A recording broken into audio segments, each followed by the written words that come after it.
عزیزان محترم، سامعین کرام، جیسا کہ آپ حضرات کے علم میں ہے کہ ملک شام جس کا ایک شہر فلسطین ہے، ملک شام میں ظلم کی داستانیں اور بربریت کی داستانیں صبح و شام آپ کو سنائی دیتی ہیں۔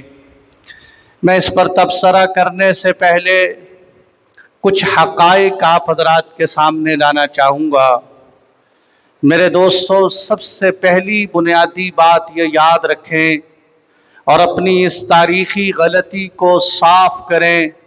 بڑے بڑے دانشور لوگ اس غلطی میں مبتلا ہیں کہ یاد رکھنا، شام جس کو آج انگلش میں سیریا کہتے ہیں، عرب اس کو شام سے یاد کرتے ہیں، اردو والے سوریا کے نام سے یاد کرتے ہیں۔ یہ شام صرف موجودہ سیریا کا نام نہیں، حضور صلی اللہ علیہ وسلم کے زمانے میں شام صرف اس ایک ٹکڑے کا نام نہیں، بلکہ 4 بڑے بڑے ملک جو آج موجود ہیں، میرے نبی کے زمانے میں یہ 4 ملک شام کہلایا کرتے تھے۔ اگر ہمیں یہ بات سمجھ میں نہیں آئے گی تو ہمیں پتہ نہیں چلے گا کہ شام کے فضائل کا حقدار کون ہے، اس لیے کہ میرے نبی نے اور قرآن نے ان گنت شام والوں کے فضائل بیان کیے ہیں۔ شام سے مراد موجودہ شام بھی ہے، لبنان بھی ہے، فلسطین بھی ہے، اردن بھی ہے۔ یہ 4 بڑے بڑے ملک فلسطین، لبنان، اردن، شام، یہ چاروں کے چاروں ایک ملک شام کہلاتے تھے۔ سرزمین شام کی اہمیت کا اندازہ اس سے لگائیں کہ آپ صلی اللہ علیہ وسلم نے سن 8 ہجری کے اندر آپ نے غزوہ موتا کے لیے صحابہ کو روانہ فرمایا۔ آپ حضرات کے علم میں ہے کہ اللہ کے محبوب نے جب بادشاہوں کو خط لکھے، آپ نے یہاں کے بصرہ جو شام کی سرحد پہ ہے اس کے بادشاہ شرحبیل کو خط لکھا۔ صحابی رسول حضرت حارث رضی اللہ عنہ خط لے کے وہاں پہنچے، اور جب شرحبیل کو خط پیش کیا، اس نے تمام اخلاقی تہذیب کو بالائے طاق رکھتے ہوئے حضور صلی اللہ علیہ وسلم کے قاصد کو قتل کر دی۔ قاصد کا قتل کسی بھی شریعت میں جائز نہیں۔ آپ صلی اللہ علیہ وسلم نے اس کے بدلے میں 3000 صحابہ کرام کی جماعت بھیجی، جس میں ان کے سب سے پہلے امیر حضرت زید بن حارثہ کو بنایا، جو میرے نبی کے غلام تھے۔ ابھی عمر صرف 35 سال تھی۔ آپ نے فرمایا تمہارے امیر زید بن حارثہ ہیں، زید شہید ہو جائیں تو جعفر بن ابی طیار کو تم جعفر بن ابی طالب کو امیر بنا لینا، جعفر طیار شہید ہو جائیں تو عبداللہ بن رواحہ کو امیر بنا لینا۔ اس سے بھی پتہ چل گیا تھا، اللہ کے نبی کو سمجھ آ چکی تھی کہ یہ تینوں کے تینوں شہید ہوں گے۔ یہ گئے اور جا کر یہ حضرات 3000 تھے، مقابلے میں دشمن کی تعداد سرزمین شام پر 1 لاکھ تھی۔ 3000 کا مقابلہ 1 لاکھ کے ساتھ دنیا کی کسی طاقت کو سمجھ میں نہیں آتا۔ صحابہ کرام سوچنے لگے کہ ہمیں واپس مکہ المکرمہ خبر روانہ کر دینی چاہیے کہ اللہ کے نبی، ہم تو یہ سمجھ کے آئے تھے کہ چلو 30-40 ہزار سے مقابلہ ہوگا، کوئی 10 گنا مقابلہ ہوگا، یہاں تو مقابلہ 60-70 گنا ہے، ہمیں واپس چلے جانا چاہیے۔ حضرت عبداللہ بن رواحہ کھڑے ہو کے کہنے لگے، اے لوگو، تم اللہ کے گھر سے کس لیے نکل کے آئے ہو؟ شہادت دینے کے لیے آئے ہو؟ کیا شہادت سے واپس جاؤ گے؟ کیا پلٹ کے جانا چاہتے ہو؟ نہیں نہیں، اللہ کا نام لے کے آگے بڑھو، یا تو ہم شہید ہو جائیں گے یا غازی بن کر واپس آئیں گے۔ ہمیں اللہ کے نبی نے قلت کثرت نہیں سکھائی، ہم قلت کثرت پہ بھروسہ نہیں کرتے۔ میرے دوستوں میں آگے بڑھتا چلوں گا، لیکن ابھی ان حالات کے اندر ساتھ ساتھ سمجھتے چلے جانا کہ آج اگر 56 سے زائد اسلامی ممالک موجود ہیں، چھوٹا سا اسرائیل موجود ہے، اس کی پشت پناہی کرنے والے اگر چند افراد موجود ہیں، بے شک ان کے پاس ٹیکنیکل سسٹم زیادہ ہے، ان کی مہارتیں زیادہ ہیں، لیکن مسلمان کبھی ساز و سامان کی بنیاد پہ نہیں لڑتا، مومن اللہ کی ذات پہ بھروسہ کر کے لڑتا ہے۔ اس 3000 صحابہ کی جماعت شہادت کو سامنے رکھ کے 1,00,000 رومیوں سے ٹکرا گئی۔ صحابہ کرام کو شہادتیں ہوئی، زید بن حارثہ شہید ہو گئے، جعفر بن ابی طالب دایاں بازو کٹا، بائیں بازو میں پرچم لیا، بایاں کٹا، دونوں کٹے ہوئے بازو کے ساتھ پرچم سینے سے لگایا، سینے پہ تلواریں کھاتے رہے، نیزے سہتے رہے، تیر لگتے رہے، یہاں تک کہ جب روح پرواز کر گئی تو حضرت جعفر کے سینے پر 90 تیر اور تلوار کے زخم موجود۔ اسلامی پرچم نہیں گرنے دیا، 90 زخم کھا کر شہید ہوئے۔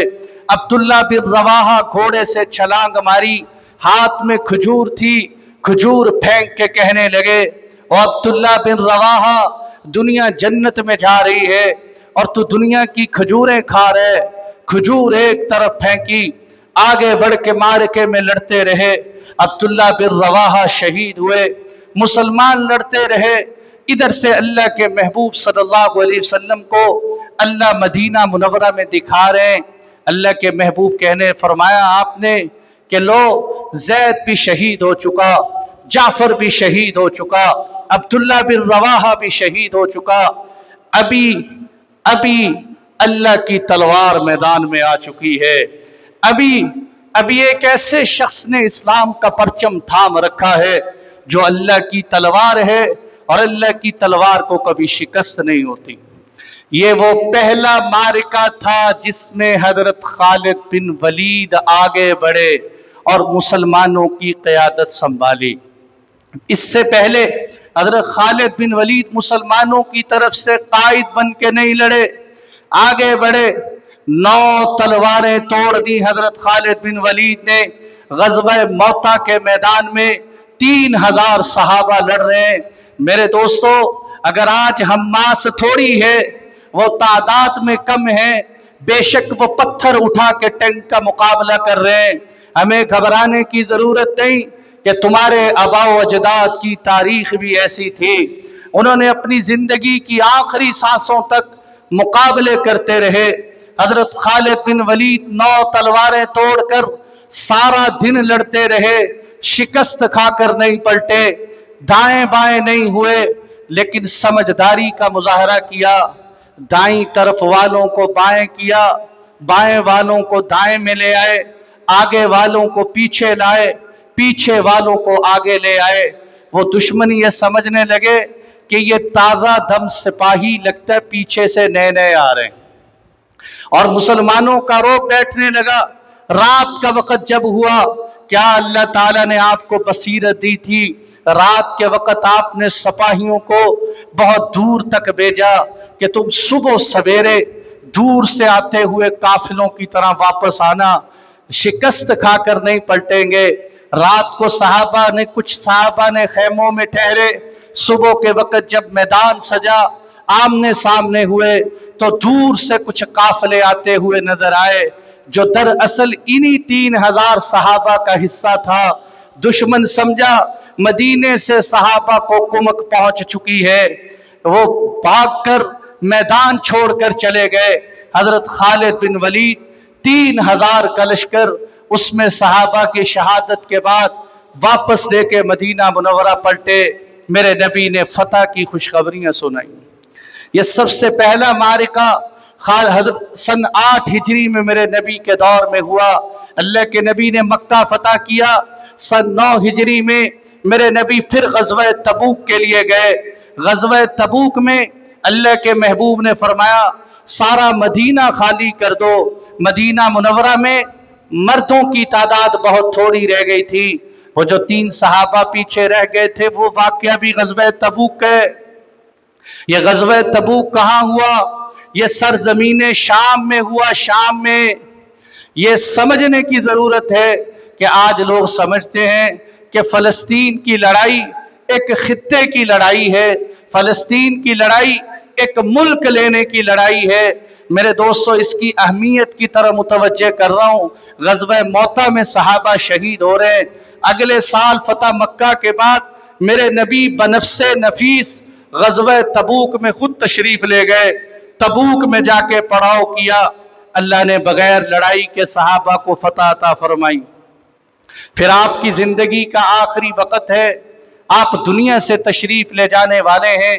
آپ نے حضرت زید بن حارثہ کے بیٹے کو، اسامہ بن زید کو ایک لشکر کا امیر بنایا، اور امیر بنا کے فرمایا کہ چلو جاؤ اس سرزمین شام پہ جاؤ جہاں تمہارے ابا جان زید بن حارثہ کو شہید کیا گیا تھا، تم اسی سرزمین پہ کافروں کو قتل کرو۔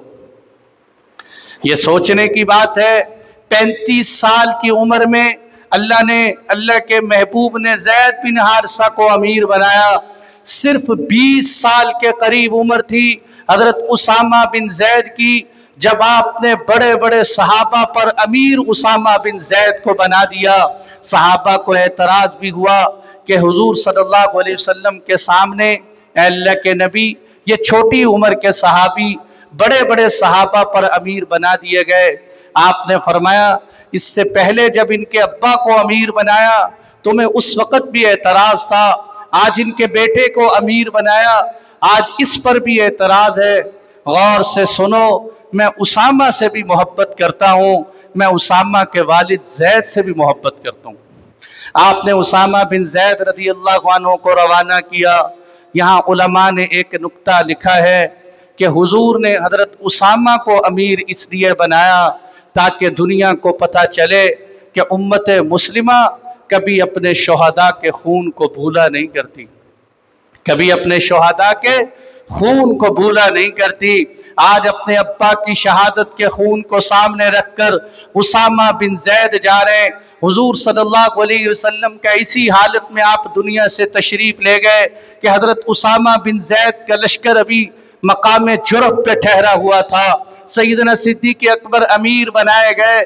صحابہ نے عرض کیا، حضرت عمر فاروق جیسے صحابی آئے، اے ابو بکر صدیق اب حالات ویسے نہیں رہے، اب مقابلہ ویسے نہیں رہا، لہذا آپ سے گزارش ہے کہ پہلے مرتدین کا مقابلہ ہو جائے، شام کا جہاد بعد میں ہو جائے گا۔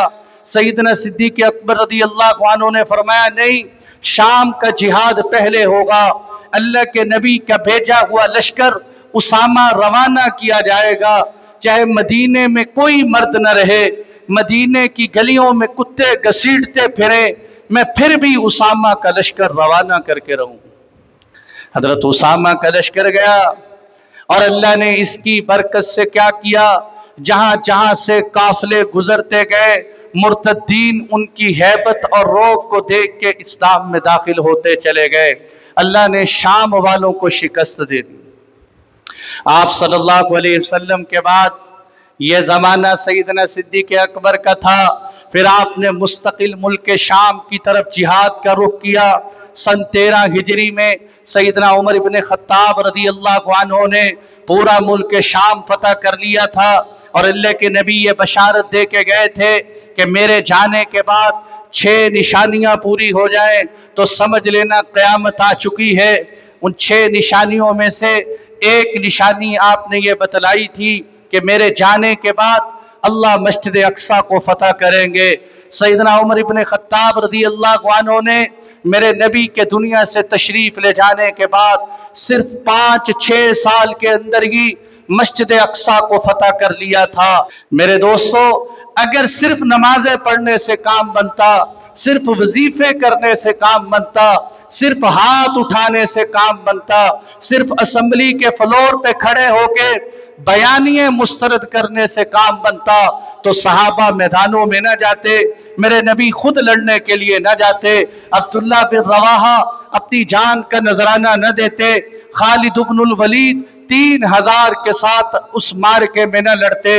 لیکن اسلامی تاریخ ہے حضرت عمر رضی اللہ عنہ کے زمانے میں ان یہودی اور خبیثوں کو مسجد اقصی سے نکال دیا گیا۔ یہ بھی تاریخ کا ایک حصہ ہے کہ اس زمانے میں عیسائیوں نے حضرت عمر رضی اللہ عنہ سے درخواست کی کہ حضرت یہودیوں کو مسجد اقصی میں آنے کی اجازت نہ دی جائے، یہودیوں کو مسجد اقصی میں آنے کی اجازت نہ دی جائے۔ یہ تو حضرت عمر ابن خطاب کا احسان تھا، انہوں نے فرمایا کہ یہودی فلسطین میں رہ نہیں سکتے، بس آ سکتے ہیں، مسجد اقصی کو دیکھ سکتے ہیں، دیکھ کے واپس چلے جائیں۔ آج یہ بہت بڑی غلط فہمی لوگوں کے دماغوں میں ڈالی جا رہی کہ مسجد اقصی یہودیوں کا حق ہے، اس لیے کہ سلیمان علیہ السلام نے تعمیر کی تھی، یہ یعقوب علیہ السلام کی نسل ہے، یعقوب علیہ السلام یہاں آ کر آباد ہوئے تھے۔ میرے دوستو، یہ جو موجودہ یہودی ہیں یہ وہ نسلی یہودی نہیں، یہ یعقوب علیہ السلام کی نسل نہیں، یہ گھوڑوں کے پروردہ اور مختلف ملکوں کے پھیلے ہوئے لوگ ہیں کہ جن کو حضرت عمر ابن خطاب رضی اللہ عنہ کے زمانے تک خوب مار پڑی ہے، آپ نے بس ان کو اجازت دی کہ تم یہاں آ سکتے ہو۔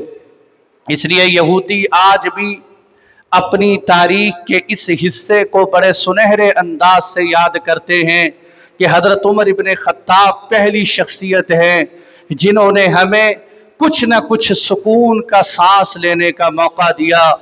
عالم اسلام کے اس عظیم الشان احسان کو بجائے اس کے کہ یہ اپنے سینے سے لگاتے، مسلمانوں کا احسان مانتے، لیکن یہودیوں کی پرانی فطرت سامنے آئی، وہی فطرت جو اللہ کے نبی کے ساتھ مدینہ منورہ میں کی کہ مدینے میں رہتے ہوئے میرے نبی کو ستاتے رہے، خیبر میں رہتے ہوئے بھی میرے نبی کو ستاتے رہے۔ اللہ کے نبی نے مدینے سے بھی نکالے، خیبر سے بھی نکالے، اور تب جا کے مسلمانوں نے سکھ کا سانس لیا۔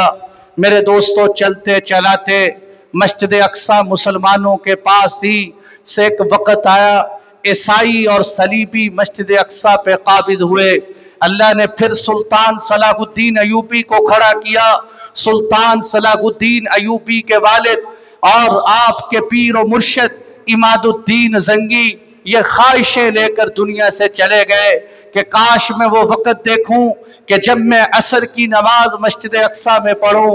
عماد الدین زنگی تو اپنی زندگی میں مسجد اقصی فتح نہ کر سکے، لیکن ان کے مرید شیخ صلاح الدین ایوبی اٹھے، مسجد اقصی کو اپنا مقصد بنایا، نہ دن دیکھا نہ رات دیکھی، محنتیں کرتے رہے۔ 13 صلیبی جنگیں لڑنے کے بعد مسجد اقصی کو فتح کروایا اور اللہ نے مسجد اقصی آزاد کروائی۔ مسجد اقصی چلتے چلاتے مسلمانوں کے پاس تھی۔ سلطنت عثمانیہ کے دور میں مسجد اقصی مسلمانوں کے پاس تھی۔ آخری خلیفہ جو مسلمانوں کا سلطان عبد الحمید تھا، اس کے پاس اکٹھے ہو کر یہ یہودی گئے اور کہنے لگے حضرت آپ صرف ہمیں تھوڑی سی زمین فلسطین کی رہنے کے لیے دے دیں، ہم آپ کے ساری زندگی کے قرضے چکا دیں گے، ساری زندگی کے قرضے چکا دیں گے۔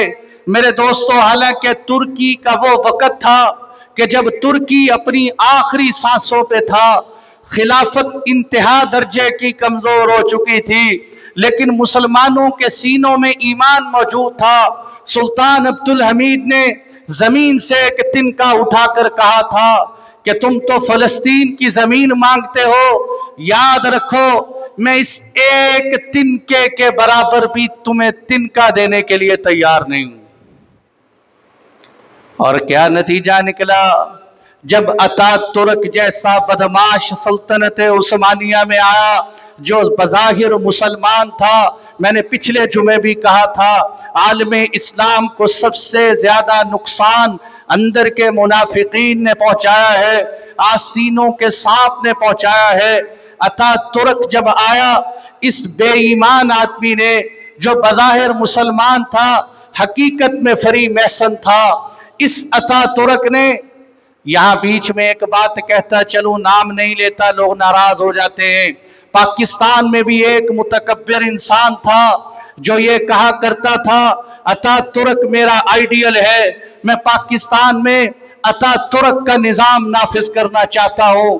اس بے ایمان کی کمر میں بھی بہت بڑا سریہ تھا جو کہا کرتا تھا میں اسلام آباد میں بیٹھ کے لال مسجد کی اینٹ سے اینٹ بجا دوں گا، میں جامعہ حفصہ کے ٹکڑے کر دوں گا۔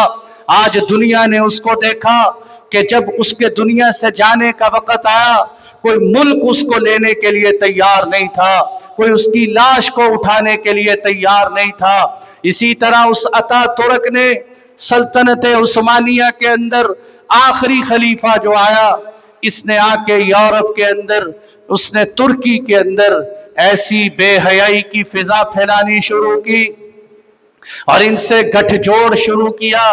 یہ میں حقیقت کا بڑا کٹہرا موڑ بتا رہا ہوں، جمعے کا وقت کم ہے، میں آپ کو ساری تاریخ تو نہیں سنا سکتا لیکن کڑیاں دے رہا ہوں۔ یہ بہت بڑی حقیقت ہے میرے دوستو، میرے جسم پہ کپ کپی آ گئی جب میں نے یہ بات پڑھی۔ توجہ کرنا، سلطان عبدالحمید جس نے یہ کہا تھا کہ میں تمہیں ایک دن کا بھی فلسطین کا دینے کے لیے تیار نہیں ہوں، جب اس سلطان عبدالحمید کو پکڑنے کے لیے پولیس آئی تھی، اتا ترک نے مسلمان ہو کر جب اس کو پکڑنے کے لیے آیا تھا تو سب سے آگے جو جرنیل تھا جس نے سلطان عبدالحمید کا گریبان پکڑا تھا، یہ وہی جرنیل تھا جو فلسطین لینے کے لیے آیا تھا۔ اس نے اپنے چہرے پہ ہنس کے دکھایا، مسکرا کر دکھایا کہ جو ہماری نہیں مانتا، جو ہمارے اشاروں پہ نہیں چلتا، ہم اس کو مسلمانوں کے ہاتھوں ذلیل کر کے دکھاتے ہیں۔ دیکھ تو نے ہماری بات نہیں مانی، آج ہم تجھے فلسطین میں مسلمانوں کے سامنے گھسیٹتے ہوئے لے کے جائیں گے، پر کوئی تمہیں روکنے والا نہیں۔ یوں ان ظالموں نے سلطان عبدالحمید کو عبرت کا نشان بنایا۔ اب میرے دوستو اگلی بات سنیں ذرا توجہ سے۔ یہ سرزمین شام کہ ایک صدی پہلے اسرائیل کا پورے کرۂ ارض پر کوئی وجود نہیں تھا، کوئی دنیا میں اسرائیل کو جانتا نہیں تھا، اس کا نام و نشان تک نہیں تھا۔ جب پہلی جنگ عظیم ہوئی، پہلی جنگ عظیم کے بعد برطانیہ کے وزیر خارجہ بالفور نے اعلان کیا کہ ہم اسرائیل بنائیں گے۔ اس کے لیے اس نے ایک کمیٹی تشکیل دی۔ یہ چہرے یاد رکھیں، آج ہم یہ چاہتے ہیں کہ ٹھیک ہے فلسطین میں یہ حالات پہنچ گئے، لیکن ہم اپنی نسلوں کو تعارف کروانا چاہتے ہیں کہ تمہیں پتہ ہو وہ جنگ نہیں ہوتی جس میں یہی پتہ نہ ہو کہ آپ کا مقابلہ کس سے ہے، آپ کا دشمن کون ہے، جن کو تم سینے سے لگاتے ہو، جن کی تم بڑی تعریفیں کرتے ہو۔ ہمارے مسلمان بھی اجی کیا بات ہے یورپ کی، انسانیت تو ان کے اندر ہے، کیا بات ہے ان کی اخلاق تو ان کے اندر ہے، کیا بات ہے ان کی سڑکیں بڑی صاف ہوتی ہیں۔ اگر یورپ کی تعریف کا اتنا شوق ہے تو انہی کے دامن میں چلے جاؤ۔ الحمدللہ ہم تو یہ یقین اور عقیدہ رکھتے ہیں کہ کوئی یورپ کے سارے کا سارا یورپ جو غیر مسلم ہو، ایک مسلمان کے پاؤں کی خاک کے برابر بھی نہیں ہو سکتا۔ ایک مسلمان جو کلمہ لا الہ الا اللہ پڑھتا ہو، اس کے پاؤں کی خاک کے برابر بھی نہیں ہو سکتا۔ میرے دوستو، اس نے کیا اعلان کیا بالفور نے؟ اس نے کہا ایک کمیٹی بنائی جائے۔ یہ باتیں سمجھیے، چند دن پہلے ایک دانشور آدمی مجھے کہنے لگا مفتی صاحب حماس کو کیا ضرورت تھی پنگا لینے کی، یہ اسرائیل یہ یہودیوں کی سرزمین تھی، یہودی شروع سے یہاں آباد تھے، مسلمانوں نے یہاں آ کے کیوں قبضہ کیا، مسلمان یہاں آ کے کیوں لڑنے لگے؟ میں نے کہا تعجب ہے تم پر، عالم اسلام کی حالت یہ ہے کہ مسلمان شہید ہو رہے ہیں، بچے ذبح ہو رہے ہیں، عورتیں اللہ کے نام پہ قربان ہو رہی، اور ہم ان پہ اعتراض کر رہے ہیں۔ ہم جہاد کیا کریں؟ ہم تو ان کو مجرم سمجھتے ہیں۔ 1 صدی پہلے اسرائیل کا کرۂ ارض پر کوئی نام و نشان نہیں تھا۔ پہلی جنگ عظیم کے بعد میں بات کر رہا تھا برطانیہ کی، یہ برطانیہ وہی ہے جو ہندوستان میں آیا تھا، جس نے ہندوستان میں آ کے مسلمانوں پہ ظلم و ستم ڈھائے تھے۔ جب یہ خبیث واپس گیا تھا، جاتے ہوئے اس نے ہندوستان کی تقسیم میں ایسی گڑبڑ کی تھی، اس نے 2 ریاستی مسئلوں کے اندر کشمیر کو اس طرح کا متنازع بنا کے گیا کہ آج تک کشمیر کا مسئلہ حل نہیں ہو رہا۔ لڑاؤ، ان کو آپس میں لڑاؤ۔ لڑانے کا بہترین حل کیا تھا کہ انڈیا اور پاکستان ہر وقت لڑتے رہے، کشمیر کو ایسا ڈیسائیڈ کیا جائے، اس کی ایسی لائن لگائی جائے کہ ساری زندگی یہ دونوں آپس میں اسی خطے پہ لڑتے رہیں۔ اور آج کوئی مشکل کام ہوتا ہے تو کہتے ہیں یہ مسئلہ کشمیر ہے۔ کیا مطلب؟ جس طرح کشمیر کا مسئلہ حل ہونے والا نہیں، اس طرح یہ مسئلہ حل ہونے والا نہیں۔ یہی برطانیہ کا وزیر خارجہ بالفور، اس نے ایک کمیٹی بنائی نیشنل لیگ کے نام سے۔ اس نیشنل لیگ کمیٹی نے یہ اعلان کیا، یہ تجویز پیش کی انہی کی بنائی ہوئی کمیٹی نے، کہنے لگے کہ فلسطین ایک اپنی موجودہ ریاست ہے، ہم کسی ریاست میں کسی کو زبردستی مسلط نہیں کر سکتے۔ ایک بات۔ نمبر 2، اسرائیل کو ہم فلسطین میں اس لیے نہیں بسا سکتے کہ فلسطین کی معاشی حالت بڑی کمزور ہے۔ تیسری بات انہوں نے کہی کہ ہم اس لیے ان کو وہاں آباد نہیں کر سکتے کہ یہ مسئلہ اقوام عالم کا ہے، پوری دنیا کو یہ ذمہ داری لینی چاہیے کہ ان در بدر یہودیوں کو ہم نے کہاں بسانا ہے۔ ہم کہتے ہیں ہماری نہیں ماننی تو اپنی بنائی ہوئی کمیٹی کی بات مان لیتے۔ تمہاری کمیٹی نے یہ کہا تھا کہ فلسطین میں اسرائیل کو بسایا نہیں جا سکتا۔ آج غلط پروپیگنڈا کیا جاتا ہے کہ اسرائیل نے فلسطین سے زمین خرید لی تھی، پیسے دیے تھے، زمینیں خرید کے وہاں آباد ہوئے۔ یہ دھوکہ ہے، یہ فراڈ ہے، یہ تاریخ کو مسخ کرنے والی بات ہے۔ اس نیشنل لیگ کے اعلان کو چھوڑ کر 2017 میں جنگ عظیم اول کے بعد برطانیہ کے وزیر خارجہ بالفور کے حکم کے موافق فلسطین میں زبردستی اسرائیل کو آباد کیا گیا۔ جب ان کو زبردستی وہاں آباد کیا گیا تو وہ مقولہ ثابت آیا جو مشہور ہے کہ اونٹ کو خیمے میں پاؤں رکھنے کی اجازت دی، اونٹ پورے کا پورا خیمے میں داخل ہو گیا۔ 1917 میں جب آبادی شمار کی گئی، اس وقت اسرائیلی اور اس وقت یہودی پورے فلسطین کے مقابلے میں، یہ اعداد و شمار یاد رکھیں، فلسطین کے مقابلے میں پوری اسرائیل کی تعداد صرف 2% تھی، 98% وہاں فلسطینی آباد تھے۔ جب 1947 آیا، پاکستان دنیا میں آ رہا تھا، 1947 کے اندر ان کی تعداد صرف 6% تھی، 94% وہاں فلسطینی تھے۔ یہ 6% اتنے غالب آئے۔ آج دنیا کو انصاف کا تانا دینے والی یورپی طاقتیں، استعماری طاقتیں جو کہتی ہیں انصاف ہم کرتے ہیں، پوری دنیا کے اندر انسانیت کے حقوق کا لحاظ ہم کرتے ہیں، اندازہ کریں انہوں نے کس بے ایمانی کا مظاہرہ کیا۔ اور آج بھی بہت سارے لوگ یہ بات کرتے ہیں، کہنے لگے کہ فلسطین اور اسرائیل کا جھگڑا 2 ریاستی مسئلے ہونا چاہیے، ایک ریاست فلسطین کی بنا دی جائے، ایک ریاست اسرائیل کی بنا دی جائے، آدھا حصہ دیا جائے ان لوگوں کو جو گنتی میں 6% ہیں، اور ٹکڑے کا آدھا حصہ دیا جائے ان لوگوں کو جو گنتی میں 94% ہیں۔ اب کس منہ سے کہتے ہیں کہ ہم ظالم نہیں ہیں، اور آج ڈونلڈ ٹرمپ کہتے ہیں غزہ کا واحد حل یہ ہے کہ غزہ والے غزہ چھوڑ کے چلے جائیں۔ ہم اس کو ٹورزم بنانا چاہتے ہیں، ہم اس کو سیر سپاٹے کی جگہ بنانا چاہتے ہیں، یہ آبادی کی جگہ نہیں ہے۔ اسی کو میرے دوستو استعماری طاقتیں کہتے ہیں۔ ان ظالموں نے جب جن خطوں پہ قبضہ کرنا شروع کیا، انہی خطوں کو تباہ و برباد کر کے رکھ دی۔ شیخ یحییٰ السنوار حفظہ اللہ کیا نور اللہ مرقدہ دنیا سے جا چکے ہیں۔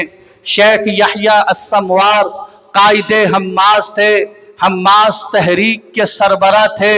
شیخ یحییٰ السنوار وہ ہیں جنہوں نے مسئلہ فلسطین پر 22 سال جیل کاٹی ہے۔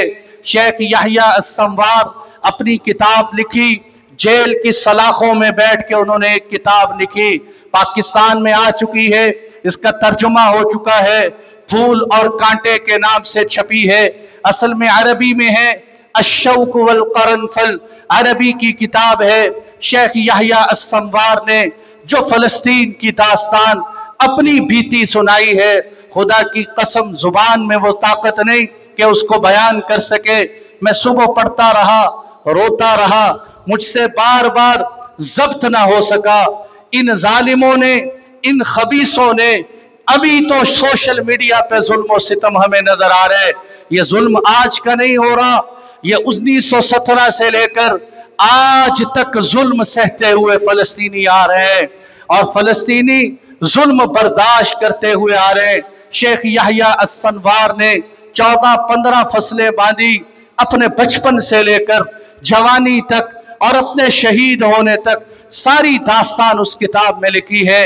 حضرت ایک جگہ پہ لکھتے ہیں، ایک قصہ بیچ میں سناتا چلوں، سارا تو میں نہیں سنا سکتا۔ انہوں نے کہا الحمدللہ اس میں میں نے جتنے واقعات لکھے، کوئی واقعہ فرضی نہیں، کوئی کہانی نہیں، یہ سب حقائق، چشم کشا حقائق ہیں، میں نے اپنی آنکھوں سے یہ حقائق دیکھے ہیں۔ 2004 کا ایک فلسطینی کا قصہ لکھتے ہیں کہ محمد نامی ایک فلسطینی تھا جس کی عمر صرف 16 سال تھی۔ کتنی عمر تھی؟ 16 سال۔ اگر تھک گئے ہیں تو بند کر دیتے ہیں میرا خیال میں آپ کو اتنی بڑی کتاب کا خلاصہ تھوڑے سے منٹوں میں دے رہا ہوں، اور خود پڑھنے میں مجھے کتنے دن لگے تو آپ حضرات ذرا شوق سے سنیں۔ کیا نام ہے؟ محمد، 16 سال کی عمر ہے، 16 سال۔ یہ 16 سال کی عمر میں لباس پہنے ہوئے، فوجی لباس پہنے ہوئے، حماس کی جو تحریک ہے، جو اس وقت خالص سنی تحریک فلسطین میں کام کر رہی ہے، حماس، جس میں بڑے بڑے علماء شامل ہیں، اس کا کارکن تھا۔ ہاتھ میں گن لے کے، اپنی کمر میں دستی بم باندھ کر اپنی ماں کے پاس آتا ہے، گھر کا دروازہ کھول کے اپنی ماں سے ملتا ہے، ماں سے کہتے ہیں اے ام نزال، میں آپ سے ملنے کے لیے آیا ہوں۔ ماں ہاتھ میں گن دیکھتی ہے، کمر پہ دستی بم دیکھتی ہے، ماں کہتی ہے بیٹا یہ کیا ہے؟ کہنے لگے اماں جان میں ایک شہادت کی کاروائی پہ جا رہا ہوں، میں ایک محاذ پہ جا رہا ہوں، میں اپنے ایک دفاعی کام کے لیے جا رہا ہوں۔ ماں تھوڑی دیر کے لیے خاموش ہو گئی، سوچنے لگی۔ میرے دوستو، آج جس طرح گھروں میں ہماری مائیں ہم سے محبت کرتی ہیں، یا ہم اپنے بچوں سے عقیدت کرتے ہیں، وہ کوئی آسمانوں سے نہیں آئے، ان کو بھی اپنے بچوں سے اسی طرح محبت ہے جس طرح ہمیں محبت ہے۔ ہمارے گھر میں رات کو ایک بچہ تڑپتا ہے، پوری فیملی کو نیند نہیں آتی۔ یہ مائیں تھیں جس کو 16 سال کا نوجوان ملنے کے لیے آئے اور آ کے کہے ماں میں شہادت پہ جا رہا ہوں، میں اپنے مشن پہ جا رہا ہوں۔ ماں تھوڑی دیر کے لیے خاموش ہوئی، پھر کہنے لگے اماں جان پریشان ہونے کی بات نہیں ہے، یہ زیتون کا درخت نظر آتا ہے، اس درخت کے ساتھ میرا بھائی عماد کھیلا کرتا تھا، آج میرا بھائی شہید ہو چکا ہے۔ ماں میں تمہیں دیکھتا ہوں، جب سے میرا بھائی شہید ہوا ہے تو اس درخت کو گلے لگاتی ہے، تو اس کے پاس بیٹھا کرتی ہے کہ اس زیتون کے درخت کے ساتھ کبھی میرا نوجوان بیٹھا کرتا تھا، آج تیرا بیٹا جا چکا، ماں اس کے بعد میں چھوٹا تھا تو مجھے فلسطین کے قصے سنایا کرتی تھی، تو مجھے القدس کی محبت بتاتی تھی، تو بتایا کرتی تھی یہ مسجد اقصی تیسرا حرم ہے، تو بتایا کرتی تھی کہ یہ مسجد اقصی میرے نبی کے شب معراج کا سنگم ہے، یہ مسجد اقصی یہاں میرے نبی نے 1.25 لاکھ انبیاء کی امامت کی ہے، یہی وہ مسجد اقصی ہے یہاں اکثر انبیاء تشریف لائے ہیں۔ موسیٰ علیہ السلام نے جانے سے پہلے درخواست کی، یا اللہ مجھے اگر موت دینا تو سرزمین فلسطین پہ موت دینا۔ موسیٰ علیہ السلام کی دعا اللہ نے قبول فرمائی اور فلسطین پہ آپ دنیا سے تشریف لے گئے۔ یہی آپ نے بتایا تھا عیسیٰ ابن مریم تشریف لائیں گے، یہی دجال آئے گا، یہی امام مہدی آئیں گے، اسی سرزمین پہ اللہ دجال کو قتل کریں گے، اسی سرزمین پہ عیسیٰ ابن مریم شرقی منارے پہ تشریف لائیں گے، اسی سرزمین پہ اللہ یاجوج اور ماجوج کو قتل کریں گے، اسی سرزمین پہ اللہ حشر کا میدان قائم کریں گے۔ قیامت عرفات میں قائم نہیں ہوگی، یہ جھوٹی روایت ہے، قیامت شام میں قائم ہوگی، ارض محشر شام کی سرزمین بنے گی۔ میرے نبی نے فرمایا کہ ایک وقت آئے گا جب صبح کو ایک آگ نکلے گی، دوپہر کو ایک آگ نکلے گی، شام کے وقت ایک آگ نکلے گی، یہ لوگوں کو دھکیلتے ہوئے لے جائے گی، لے جاتے شام میں اکٹھی کر دے گی۔ یہ ساری حدیثیں وہ بچہ سنا رہے، میرے خیال میں ہمارے مجمع تک کو بھی اس کا علم نہیں ہوگا۔ وجہ کیا ہے؟ آج بھی آپ فلسطینیوں کو اٹھا کے دیکھو، ان کے جملے بتاتے ہیں، ان کو القدس کی تاریخ معلوم ہے، ان کو مسجد اقصی کی تاریخ معلوم ہے۔ میرے دوستوں، میں ہر جمعے کیوں پیٹتا ہوں، میں ہر جمعے کیوں سناتا ہوں؟ میں کوئی علم جاننے کے لیے نہیں، میں کہتا ہوں کاش آپ کو مسجد اقصی کا تعارف ہو جائے، آپ کو پتہ چلے کہ القدس کیا ہے۔ آپ آسانی سے کیسے یہ جملہ کہہ دیتے ہیں کہ کل فلسطین ختم ہو جائے گا؟ نہیں ختم ہوتا ہے انشاءاللہ۔ کتنے سالوں سے لڑ رہے ہیں، اب تک ڈٹے ہوئے ہیں، صرف 2018 سے نہیں، 2024 اور 25 سے نہیں، 1917 سے لے کر 2025 تک نسلوں کی نسلیں قربان ہو گئیں، اب تک بھی ڈٹے ہوئے ہیں۔ یہ اس بات کا واضح ثبوت ہے کہ ہم توپ اور تفنگ کی بنیاد پہ نہیں لڑتے، ہم اللہ کے فضل سے نظریے کی بنیاد پہ لڑتے ہیں۔ ایک فلسطینی بچہ وہ پیدا ہوتا ہوا ہو، وہ ماں کا دودھ پیتا ہو، ان کے جذبات دیکھو۔ خدا کی قسم اگر میں یہ بات کہوں تو میری بات میں مبالغہ نہیں ہوگا کہ صحابہ کی زندگی دیکھنی ہے تو فلسطین دیکھ لو۔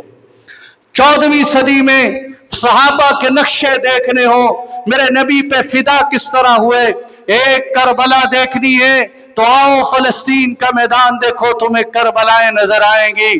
یہ بچہ میں جس کی داستان سنا رہا تھا، اپنی ماں سے گفتگو کر رہے، میں نے کوئی زیادہ سنائی، بیچ میں آ کے میں نے کہا آپ کے سامنے تاریخ آ جائے۔